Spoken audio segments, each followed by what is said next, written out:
नमस्कार। ज्योतिषीय श्रृंखला की इस कड़ी में आपका हार्दिक स्वागत है। अब हम कुछ वैसे योगों का अध्ययन कर रहे हैं जिसको हमने विभिन्न ग्रंथों से संकलित किया हुआ है और वह कुंडली में उपस्थित होते हैं। तो कुंडली में उपस्थित पहले से राजयोगों का भंग करते हैं और दुर्योग का निर्माण करते हैं और अशुभ फल प्रदाता होते हैं। पहला, यदि सूर्य मेष राशि में हो किंतु तुला नवांश में हो और पापक ग्रह से दृष्ट हो तो जातक निर्धन होता है। सूर्य के बारे में कहा गया है कि सूर्य मेष राशि में हो, मेष राशि में सूर्य उच्च का होता है, तुला राशि में सूर्य नीच का होता है। उच्च राशि में हो सूर्य कुंडली में, लेकिन नवांश कुंडली में सूर्य अपने नीच के नवांश में हो, तुला राशि के नवांश में हो। तुला राशि के नवांश में सूर्य कब होता है? जब वो मेष राशि में स्थित होकर के 20 अंश से लेकर के 23 अंश 20 कला तक होता है, तो वह तुला के नवांश में होता है। कुंडली में या कुंडली के प्रेडिक्शन, उसके विश्लेषण में नवांश कुंडली का बहुत ही महत्व होता है, ये हम जानते हैं।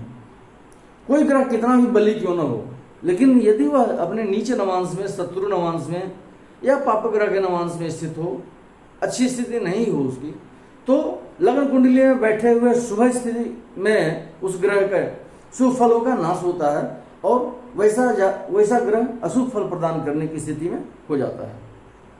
तो इस पॉइंट में यही कहा गया है कि यदि सूर्य मेष राशि में स्थित होकर के तुला के नवांश में हो और पापक ग्रह के तुरंत दृष्ट हो तो वैसा जातक निर्धन होता है।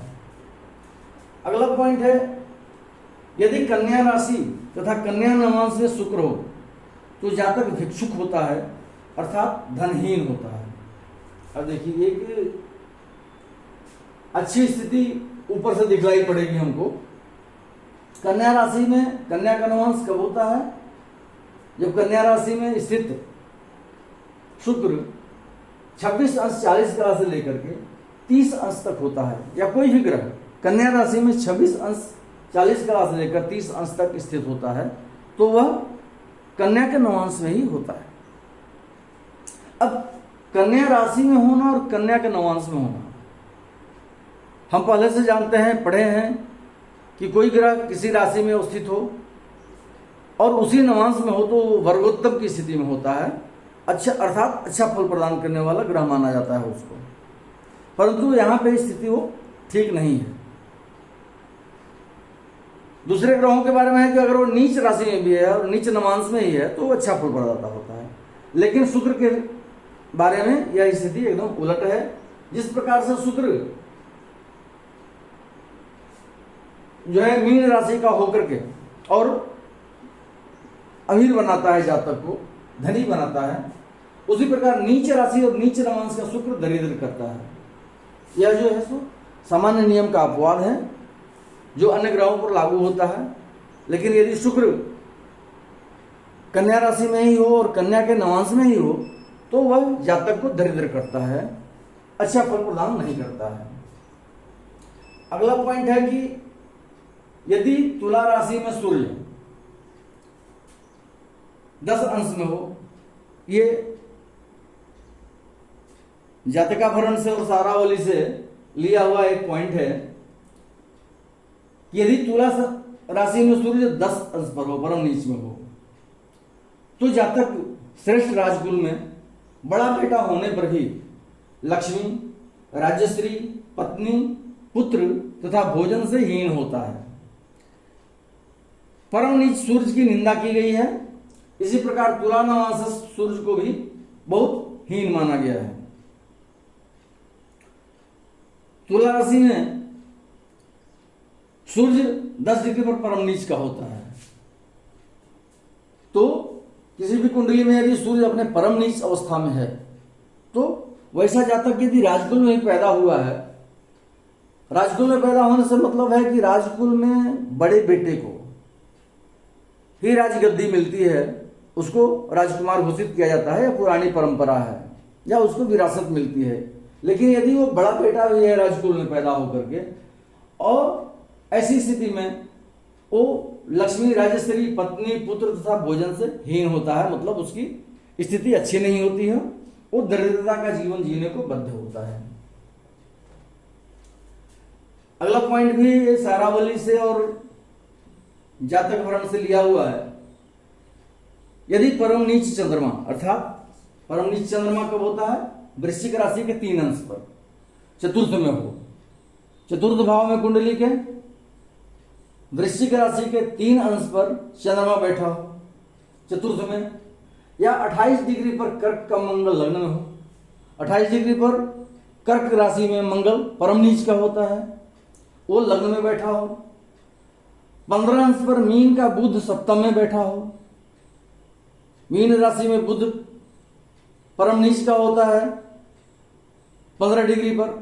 और यदि वह परम नीच का होकर के सप्तम में बैठा हो, या 5 डिग्री पर मकर का बृहस्पति नवम में हो, परम नीच बृहस्पति, मकर राशि में बृहस्पति नीच का होता है और 5 अंश पर वो परम नीच का होता है, और उसी स्थिति में वह 9वें स्थान में बैठा हुआ हो, भाग्य स्थान में बैठा हो, या 27 डिग्री पर कन्या का शुक्र पंचम में बैठा हो।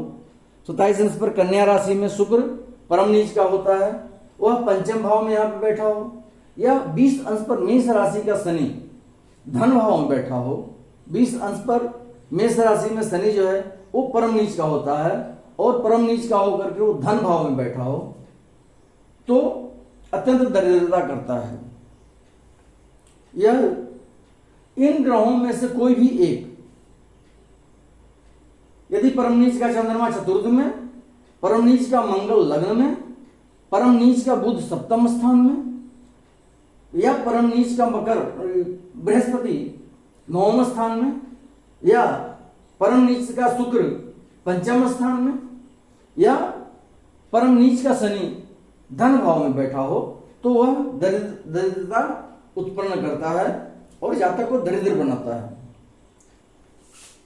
अगला पॉइंट है कि यदि लग्न से 6ठे भाव में सूर्य और चंद्रमा हो और शनि की उन पर दृष्टि हो, तो नीच लोग जिन उपायों से अपना जीवन चलाते हैं वही वृत्ति जातक की होती है, अर्थात जातक छोटा काम करता है या अप्रशस्त अर्थात निंदित कार्य करने से कर से जीविकोपार्जन करता है। क्या है?